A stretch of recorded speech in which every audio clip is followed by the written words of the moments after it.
Vadodara breaking. SSG hospital में swine flu के लिए सिस्टम अलर्ट। 25 बेड का आइसोलेशन वार्ड तैयार। महेश भाई तड़वी स्वाइन फ्लू पॉजिटिव पाए गए। मरीज की हालत गंभीर। नोडल ऑफिसर की देखरेख में ठीक होने के बाद मुस्कान को हॉस्पिटल से छुट्टी। एक मरीज वर्षा के इलाज जारी। By doctor Jagriti Chauhan, ARMO, SSG hospital. Reporter Rahul Rajput. Actually Delhi, Bangalore અને કલકત્તામાં જે સ્વાઇન ફ્લૂના પેશન્ટ વધારે છે એના સંદર્ભમાં અત્રેના જે હેલ્થ મિનિસ્ટર છે એમણે તાત્કાલિક વિડીયો કોન્ફરન્સ બોલાવી હતી અને એમણે પ્રિકોશન માટે તૈયારી રાખવાની કહી હતી. આપણા ગુજરાતમાં તો વધારે પેશન્ટ નથી, પણ તેમ છતાં પણ આપણી તો તૈયારી બધી બાબતમાં છે.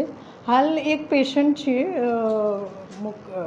મહેશભાઈ તડવી, એ 24 તારીખે એડમિટ કરેલું હતું અને એ પોઝિટિવ છે અને આપણે 25 બેડનો with all equipment isolation ward ચાલુ કરી દેવામાં આવ્યો છે અને તમામ લોજિસ્ટિક સ્ટાફ સાથે આપણે રેડી છીએ અને એ પેશન્ટ થોડું ક્રિટિકલ છે અને અમારા નોડલ ઓફિસરો એની દેખરેખમાં છે.